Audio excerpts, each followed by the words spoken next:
Iran, America, Israel యుద్ధం ఇప్పట్లో సమసిపోయేటట్లు కనిపించడం లేదు. యుద్ధం మరికొన్ని రోజుల పాటు కొనసాగేట్లు కనిపిస్తోంది. అమెరికా, ఇజ్రాయెల్లు కలిసి ఇరాన్ అగ్రనాయకత్వాన్ని దాదాపు తుడిచిపెట్టింది. అయినా ఇరాన్కు చెందిన ఐఆర్జీసీ మాత్రం ఎక్కడా తగ్గకుండా ప్రతీకార దాడులు చేస్తూనే ఉంది. ఒకవైపు ఇజ్రాయెల్పై నిరంతరం క్షిపణి దాడులు చేస్తూ ఇజ్రాయెల్కు చుక్కలు చూపిస్తోంది. మరోవైపు గల్ఫ్ దేశాల్లోని ఆయిల్ డిపోలపై డ్రోన్లు, మిసైళ్ల దాడులు చేస్తూ వారిని నిలువునా వణికిస్తోంది. ఇక తాజాగా బుధవారం అర్ధరాత్రి ఇజ్రాయెల్లో హైఫా నగరంలో ఉన్న బజాన్ చమురు శుద్ధి కర్మాగారంలో ఇరాన్ భారీ ఎత్తున మిసైళ్లతో దాడి చేసింది. ఈ దాడిలో 4 ప్రాణాలు కోల్పోయారని, మరో 13 మంది గాయపడ్డారన్న వార్తలు వస్తున్నాయి. గురువారం సాయంత్రం కిర్యాత్ షన్మోనాలో పెద్ద ఎత్తున క్షిపణులు పడడంతో 4 తీవ్రంగా గాయపడ్డారు.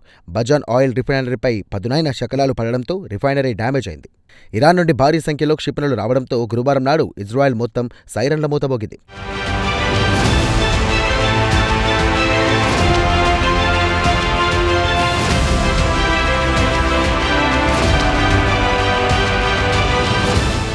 అయితే పర్యావరణ మంత్రిత్వ శాఖ అధికార ప్రతినిధి మాత్రం రిఫైనరీపై క్షిపణి శకలాలు పడడం వల్ల పెద్ద నష్టమేమీ జరగలేదని, అలాగే ఇలాంటి ప్రమాదకరమైన గ్యాస్ లీకేజీ కాలేదని చెప్పారు.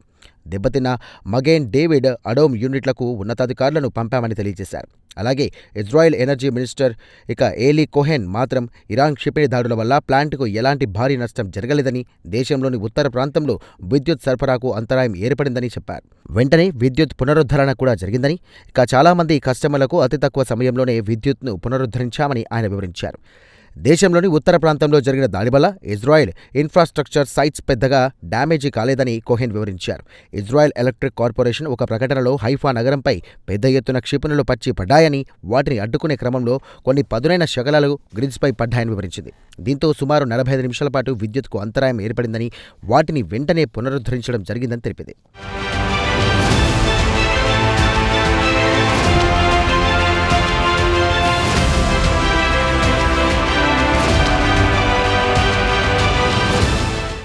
ఇరాన్ వాదన విషయానికి వస్తే ఇజ్రాయెల్పై ప్రతీకారం తీర్చుకునేందుకు దాడులు చేయాల్సి వస్తుందని తమ చర్యను సమర్థించుకుంది. అయితే ఈ వారంలో ఇరాన్లో అతిపెద్ద సహజ వాయువు స్టోరేజీ ప్లాంట్ అయిన సౌత్ పార్స్ తీర ప్రాంతంపై ఇజ్రాయెల్ భారీ ఎత్తున దాడులు చేసి ఈ ప్లాంట్ను ధ్వంసం చేసింది. దీనికి ప్రతీకారంగా ఇజ్రాయెల్లోని హైఫాలోని బజాన్ ఆయిల్ రిఫైనరీపై దాడులు చేయాల్సి వచ్చిందని వివరణ ఇచ్చుకుంది. కాగా ఇరాన్ నుండి వస్తున్న మిసైల్స్ను అడ్డుకోవడంతో వాటి శకలాలు నగరంలో పలుచోట్ల పడ్డాయి. వెంటనే అధికారులు ఆ శకలాల వల్ల పర్యావరణానికి ఏమైనా ప్రమాదం ఉందా లేదా అని పరీక్షలు జరిపేందుకు ల్యాబ్కు పంపించారు. ఇరాన్ మాత్రం అత్యంత ప్రమాదకరమైన మిసైల్స్ను ఇజ్రాయెల్పై ప్రయోగించి ప్రతీకారం తీర్చుకుంది. అయితే హైఫా ఆయిల్ రిఫైనరీపై గతంలో కూడా ఇరాన్ దాడులు చేసింది. అయితే గత ఏడాది జూన్లో కూడా ఇరాన్ క్షిపణులతో ఈ రిఫైనరీలపై దాడులు చేసింది. అప్పుడు 3 వ్యక్తులు ప్రాణాలు కోల్పోయారు. తాత్కాలికంగా ఆపరేషన్స్ నిలిపివేయాల్సి వచ్చింది. ప్రస్తుతం ఇరు దేశాల మధ్య తీవ్రమైనటువంటి ఉద్రిక్తత పరిస్థితుల నెలకొన్నందువల్ల ఇరు దేశాలు పోటీపడి పరస్పరం కీలకమైన ఎనర్జీ ఇన్ఫ్రాస్ట్రక్చర్స్పై దాడులు చేసుకుంటున్నాయి. అయితే తాజాగా బజాన్ రిఫైనరీపై చేసిన దాడి వల్ల పెద్ద నష్టమేమీ జరగలేదని స్పష్టం చేసింది. అయితే రాబోయే రోజుల్లో ఇరు దేశాలు ఆయిల్ రిఫైనరీల టార్గెట్ చేసుకుని దాడులు చేసుకునే అవకాశాలు మాత్రం పుష్కలంగా కనిపిస్తున్నాయి.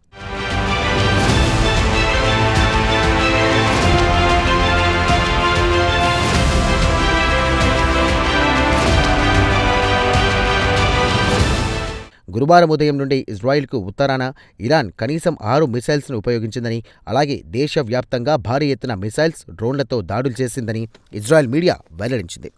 కాగా ఈ మిసైల్స్ను ఇరాన్తో పాటు లెబ్నాన్ నుండి హెజ్బొల్లా మిలిటెంట్లు ప్రయోగించారు. బుధవారం నాడు జరిగిన దాడుల్లో పలువురు ప్రాణాలు కోల్పోయారు, పలువురికి గాయాలయ్యాయి. అలాగే టెల్ అవీవ్ ఒక అపార్ట్మెంట్ బిల్డింగ్పై పదునైన శకలాలు పడడంతో బిల్డింగ్ డ్యామేజ్ అయింది. అయితే ఎవరికి పెద్దగా గాయాలు కాలేదని మీడియాలో వార్తలు వచ్చాయి. ఇరాన్ ప్రయోగిస్తున్న వార్ హెడ్లు చిన్న చిన్న బాంబులుగా విడిపోయి పలుచోట్ల చెల్లాచెదురుగా పడడంతో పలువురు గాయపడ్డారు. కార్లపై పడడంతో కార్లు ధ్వంసమవుతున్నాయి.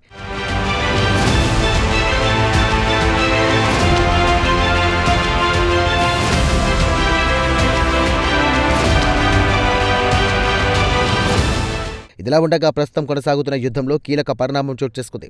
అమెరికాకు చెందిన F-35 యుద్ధ విమానం అత్యవసరంగా మిడిల్ ఈస్ట్ ఎయిర్ బేస్లో ల్యాండ్ కావాల్సి వచ్చింది.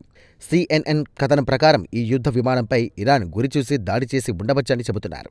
కాగా సుమారు $100 మిలియన్ల విలువ చేసే ఈ యుద్ధ విమానంపై ఇరాన్ దాడి చేయడం వల్ల ఎమర్జెన్సీ ల్యాండింగ్ చేయాల్సి వచ్చిందని, పైలట్ క్షేమంగా ఉన్నాడని యుఎస్ సెంట్రల్ కమాండ్ అధికార ప్రతినిధి టిమ్ హాక్సిన్ తెలియజేశారు. ప్రస్తుతం దీనిపై విచారణ జరుపుతున్నట్టుగా ఆయన తెలియజేశారు. హాక్సిన్ సమాచారం ప్రకారం ఈ యుద్ధ విమానాన్ని ఇరాన్పై దాడులు చేయడానికి పంపించినప్పుడు ఇరాన్ గ్రౌండ్ నుండి గురిచేసి ఫైర్ చేయడం వల్ల డ్యామేజ్ అయ్యిందని హాక్సిన్ వివరించారు. కాగా F-35 జెట్ ఫైటర్స్పై దాడులు జరగడం ఇదే మొదటిసారి.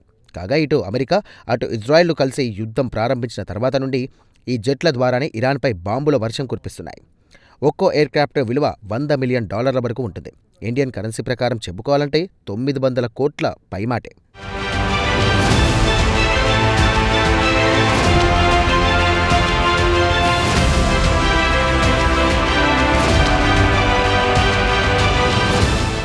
కాగా ఈ యుద్ధంలో అత్యంత ఖరీదైన యుద్ధ విమానాన్ని ఇరాన్ ధ్వంసం చేసింది. అంతకుముందు కూడా పలు యుద్ధ విమానాలను ఇరాన్ కూల్చేసింది. దీనికి ఉదాహరణగా చెప్పుకోవాలంటే అమెరికాకు చెందిన F-15 ఫైటర్ జెట్స్ను కూల్చివేయడం జరిగింది. కువైట్ ఎయిర్ డిఫెన్స్ పొరపాటును పేల్చడంతో ఈ ఒక విమానం కూలింది. 6 విమాన సిబ్బంది సురక్షితంగా ప్రాణాలతో బయటపడ్డారు. ఇక అంతకుముందు ఇరాక్లో అమెరికాకు చెందిన KC-135 యుద్ధ విమానాలు పశ్చిమ ఇరాక్లో క్రాష్ అయ్యింది. దీనిపై పలు విరుద్ధమైనటువంటి ప్రకటనలు వస్తున్నాయి. ఇక ఇరాక్ చెందిన షియా మిలిటెంట్లు ఇరాక్ మద్దతుగా తామే పేల్చేశామని చెబుతుంటే అమెరికా అధికారులు అలాంటిది ఏమీ లేదని, సాంకేతిక కారణాల వల్ల కూలిందని, విమానంలో ఉన్న 6 సిబ్బంది ప్రాణాలు కోల్పోయారని, దీనిపై విచారణ జరుపుతున్నామని అమెరికా మిలిటరీ తెలియజేసింది.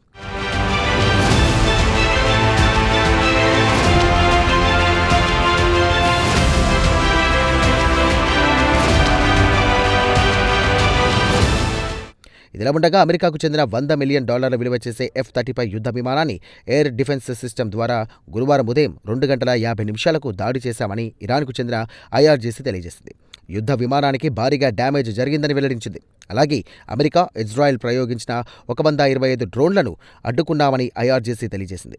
దీన్ని బట్టి చూస్తే తమ ఎయిర్ డిఫెన్స్ సిస్టమ్ ఎంత పటిష్టంగా ఉందో తేలికగానే ఊహించుకోవచ్చని ఇరాన్ తెలియజేసింది. కాగా అమెరికా మాత్రం ఇరాన్పై విజయం సాధించామని గొప్పలు చెబుతోంది. కానీ గ్రౌండ్ రియాలిటీ మాత్రం వేరుగా ఉంది. కాగా అమెరికా డిఫెన్స్ సెక్రటరీ పేటే హెగ్సెత్ గురువారం మీడియాతో మాట్లాడుతూ ఇరాన్లో విజయం మాదే, ఇరాన్ ఎయిర్ డిఫెన్స్ సిస్టమ్ను ధ్వంసం చేశామని గొప్పలు చెప్పారు. తీరా చూస్తే ఇరాన్కు ఆయనకు సరైన జవాబిచ్చింది. అత్యంత ఖరీదైన యుద్ధ విమానాన్ని కూల్చింది. ఈ యుద్ధంలో ఇరాన్ అగ్రనాయకత్వాన్ని కోల్పోయినా అక్కడ తగ్గడం లేదు. ఇటు అమెరికాను, అటు ఇజ్రాయెల్ను ధీటుగా ఎదుర్కోవడం పరిశీలకును ఆశ్చర్యం కలిగిస్తోంది.